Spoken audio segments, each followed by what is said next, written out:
और अब आपको बताते हैं कि सिली में गूंज महोत्सव की शुरुआत हो गई है। सुदेश महतो इस गूंज महोत्सव के पैटर्न है और वो गूंज महोत्सव को लगातार इसी तरीके से हर साल उसका आयोजन करते हैं। सिली में देखिए इस कार्यक्रम का आयोजन किया गया है गूंज महोत्सव का, और सुदेश महतो इस गूंज महोत्सव के संरक्षक हैं। उनकी कोशिश होती है कि गूंज महोत्सव के जरिए वो झारखंड की लोक कला संस्कृति सभी चीजों को शोकेस करें, आम लोगों तक उससे पहुंचाएं।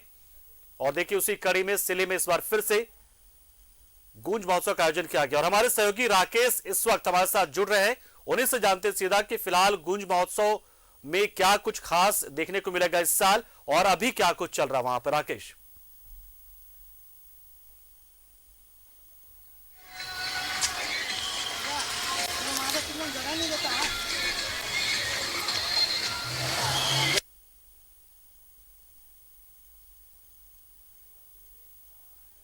तो हमारे सहयोगी राकेश हमारे साथ जुड़ तो रहे, लेकिन कुछ तकनीकी गड़बड़ियों की वजह से उनकी आवाज हम तक नहीं पहुंच पा रही। हम चाहेंगे कि एक बार फिर से आवाज जब आ जाए तो हम दोबारा से जुड़ेंगे। फिलहाल आपको जानकारी देते हैं, सिले से कुछ तस्वीरें जो है वो लगातार हम आपको दिखा रहे हैं और बताते हैं किस तरीके से यहाँ पर गूंज महोत्सव का आयोजन किया गया है। गूंज महोत्सव दरअसल पूरी कोशिश थी गूंज महोत्सव की कि इसके जरिए झारखंड की कला संस्कृति विरासत सब कुछ जो है वो आप दिखा पाए और बता पाए, इसे शोकेस कर पाए, दुनिया को बता पाए कि देखिए गूंज महोत्सव। और इसके संरक्षक जो है वो सुदेश महतो हैं और इस साल भी काफी धूमधाम से बहुत ही भव्य तरीके से इसका आयोजन किया जा रहा है।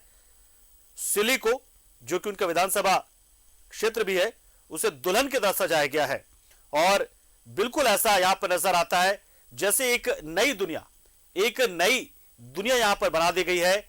एकदम नयापन, अलग सा सब नजर यहां पर आता है।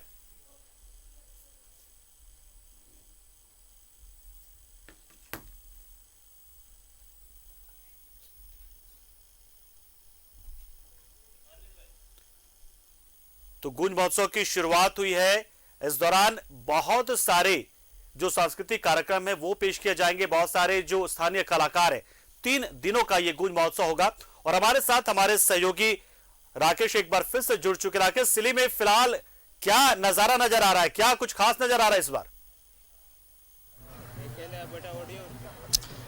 बिल्कुल पंकज, देखिए 2 साल के लंबे इंतजार के बाद, चूंकि कोरोना की वजह से 2 साल तक गुंज का महोत्सव नहीं हो पाया था, लेकिन इस बार गुंज महोत्सव हो रहा है, लिहाजा उत्साह है और उत्साह कहीं ना कहीं सिल्ली वासियों के ऊपर आप कह सकते हैं चरम पर उत्साह है। और मेरे पीछे की तस्वीर आप देख रहे होंगे पंकज, खचाखच स्टेडियम जो है ये स्टोटअप स्टेडियम है यहाँ का, हॉकी स्टेडियम सिल्ली का, जो कि लोगों से भरा पड़ा है। हालांकि लोग अभी आ भी रहे हैं और क्योंकि ये देर रात तक ये कार्यक्रम चलता है पंकज, तो इस वजह से लोग जो है वो पूरे खचाखच, पूरा स्टेडियम जो आपको नजर आएगा देर शाम जैसे जैसे वक्त थोड़ा बीतेगा पंकज, तो पूरा स्टेडियम जो है वो स्थानीय लोगों से भर जाता है। तो तैयारी पूरी कर ली गई है और अब इंतजार जो है वो किया जा रहा है महामहिम राज्यपाल का। पहली बार महामहिम राज्यपाल सिल्ली पहुंचेंगे, गूंज महोत्सव में पहुंचेंगे और बतौर मुख्य अतिथि, चूंकि यहाँ आना है उनको और कार्यक्रम की विधिवत तौर पर वो उद्घाटन करेंगे। तो अब इंतजार किया जा रहा है कार्यक्रम के विधिवत उद्घाटन का। जो जानकारी मिल रही है कि 5 से 10 मिनट के अंतराल में महामहिम राज्यपाल यहाँ पहुंच जाएंगे, मुख्यमंच पर पहुंच जाएंगे और इस कार्यक्रम की विधिवत तौर पर इसकी शुरुआत हो जाएगी। 3 दिनों का ये महोत्सव चलता है पंकज, तो इस बार भी 3 दिनों का ही महोत्सव रखा गया है और जो प्राइम फोकस होगा इस महोत्सव का वो इस बार शिक्षा पर खास फोकस होगा। उसको लेकर कई सारी जो योजना है उसकी शुरुआत होनी है, कुछ नई चीजें जो है वो सिल्ली से निकल कर आएंगी। जैसे स्मार्ट क्लासेस की बात अगर हम कर ले, कई स्कूलों को जो है स्मार्ट क्लासेस से जोड़ा गया है। यहाँ के जो स्थानीय विधायक हैं सुदेश कुमार महतो, उनके तरफ से ये कोशिश की गई है। एक बड़ी लाइब्रेरी बनाने की भी बात कही गई है, तो उसका भी उद्घाटन होगा। तो पूरी तैयारी लगभग कर ली गई है और अब इंतजार किया जा रहा है महामहिम के आने का, जिसके बाद इस कार्यक्रम की शुरुआत होगी। तो शिक्षा और स्वास्थ्य को ही फोकस इस बार रखा गया है और एक बड़ा इतिहास रहा है गुंज का।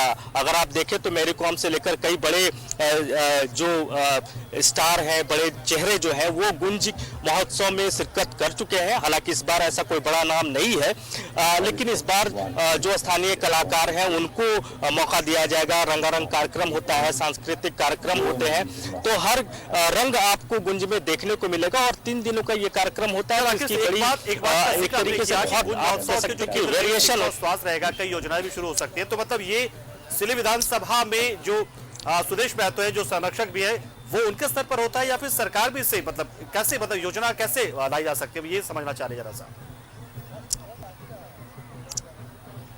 तो देखिए, स्थानीय विधायक अपने स्तर से चीजों को करते हैं और जिस बात का मैं जिक्र आपसे कर रहा था स्मार्ट क्लासेस की, वो स्थानीय विधायक के पहल पर ही की गई है। अभी 8 से 10 जो स्कूल है सिल्ली में, जो गवर्नमेंट स्कूल है, उनको स्मार्ट क्लासेस से जोड़ा गया है। तो ये सारा कुछ जो है वो यहाँ का स्थानीय विधायक के तरफ से ही किया गया है और आगे जो योजना है, जो इसको बड़े लेवल पर, बड़े लार्ज स्केल पर ले जाने की भी बात सुदेश महतो ने कही है। उन्होंने कहा है कि 50 से ज्यादा स्कूलों को वो स्मार्ट स्कूल से जोड़ेंगे। तो इस तरह की कोशिशें लगातार सिल्ली में अपने विधानसभा क्षेत्र में यहाँ का स्थानीय विधायक करते रहते हैं और गुंज महोत्सव एक बड़ा मौका होता है सिल्ली के लिए। पूरा सिल्ली जो होता है वो कहीं ना कहीं उत्साह से लबरेज होता है, उनको इंतजार होता है, साल भर से वो लोग इंतजार करते हैं इस महोत्सव का। और 3 दिनों का ये जो रंगारंग उत्सव कह ले, मनोरंजन का एक तरीके से साधन कह ले, तो इसका इंतजार सिल्ली के लोगों को बड़े लंबे समय से रहता है। और चूंकि 2 साल कोरोना की वजह से गुंज महोत्सव नहीं हो पाया था, तो इस बार इसको लेकर उत्साह कहीं ज्यादा और नजर आ रहा है। बिल्कुल बिल्कुल राकेश, वाकई बहुत बहुत शुक्रिया राकेश हमारे साथ जुड़े। आप तो निश्चित तौर पर इस तरह के जो कार्यक्रम होते हैं वो लोगों को कनेक्ट भी करते हैं, आपस में एक मौका देते हैं मिलने जुलने का भी, और साथ में अपने संस्कृति को, अपने विरासत को, अपने सभ्यता को आगे ले जाने का भी, और ये शोकेस एक तरीके से होता है। तो ये भी कोशिश होती है गुंज महोत्सव के जरिए। और खासतौर से अपने सिल्ली विधानसभा क्षेत्र को लेकर सुदेश महतो क्या करने जा रहे हैं, इसका लेकर भी यहाँ पर योजना बनाई जाती है और उसका ऐलान भी होता है इस गुंज महोत्सव में। बहुत बहुत शुक्रिया राकेश। और इस बुलेटिन में इतना ही, लेकिन खबरों का सिलसिला न्यूज़ 11 भारत पर लगातार जारी है। बने रहिए हमारे साथ, देखते रहिए न्यूज़ 11 भारत।